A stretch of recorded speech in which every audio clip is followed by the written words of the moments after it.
I want to talk about quality today. This is the title of a CD that we have done by Richard Renton, who's one of our formulators for the Youngevity products. And when we formed Youngevity many years ago, we made a promise to each other.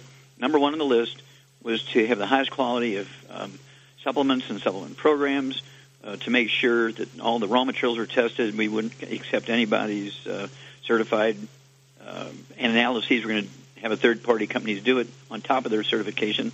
And then we would also get certified quality exams and analyses of the finished product. Okay? We just test it just for the safety and the benefit of our users. Okay? Well, one of the things we went after was NSF, which is a government agency, to look at the GMO thing. Everybody's concerned about GMOs, so we said, okay, we want to make sure that everything we use is non-GMO. We want to make sure everything we use is organic. And so we've worked on that, and I'd say we're 99.99% there. Even our fertilizer, the Bloomin' Minerals, is which are in granules or liquids, is certified organic for both use in animals and humans. So we go way, way out of our way to make sure that everything is as good as it can be. And what we say is it's a real thing, okay?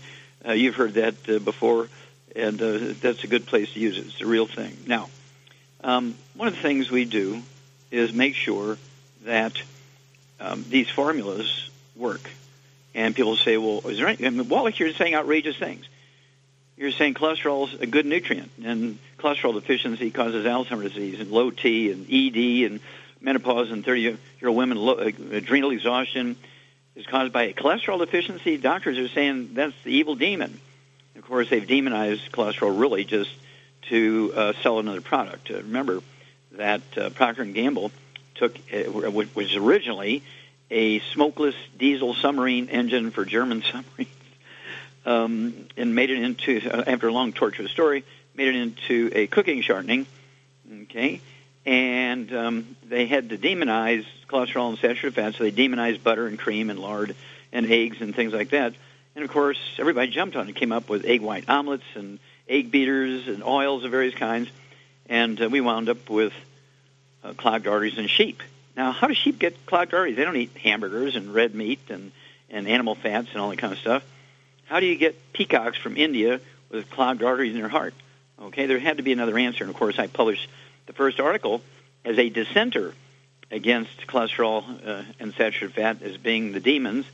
My article is the first one, 1971, based on 20,000 autopsies of over 454 species of animals, which included 3,000 humans, okay? And so I dissented the prevailing thought. And, of course, pharmaceutical companies came out with statin drugs to help lower cholesterol. And we wound up with Alzheimer's disease, which was probably the biggest thing that occurred from a cholesterol deficiency. And even the FDA sent out a urgent stop letter email to licensed doctors in America in February of 2012, said, urgent stop. Do not write prescriptions for statin drugs. And they listed a bunch of them, Lipitor, Zocor, Mevacor, Levostatin, these kinds of things. They listed them in the email and said, do not prescribe these things to your patients anymore because they increase the risk of type 2 diabetes by 52% and Alzheimer's disease and other dementias by 100%. Okay? And then it came out in June of 2012. This was in Science News, and it was a big study, and they said, oops, good cholesterol's not so good. Okay? Good cholesterol has nothing to do with causing heart attacks. Good cholesterol has nothing to do with preventing heart attacks. Okay? Just the opposite of what doctors have been saying.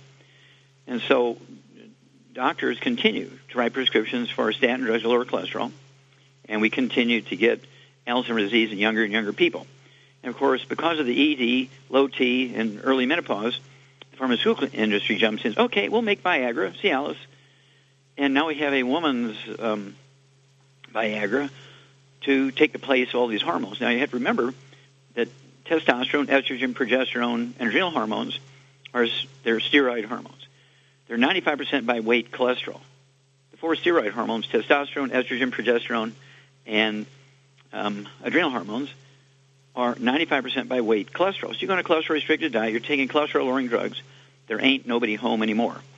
So I urge you, and I do, I eat anywhere from 6 to 10 eggs a day. On the weekends, I'll eat 10 eggs a day.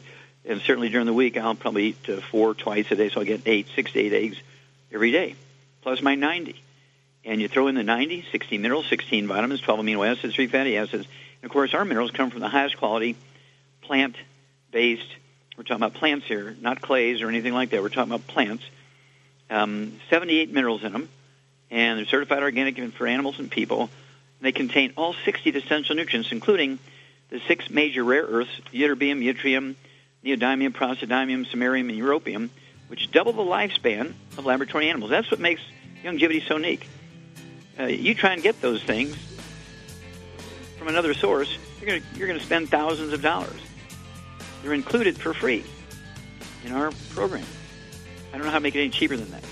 Well, contact your Youngevity associate and say, look, I need the book Epigenetics, The Death of the Genetic Disease Transmission. I need the book Dead Doctors Don't Lie, the book Rare Earths and Cures, and oh yeah, don't forget the CD, Quality, Quality, Quality, and you'll understand why Youngevity stands tall above everything.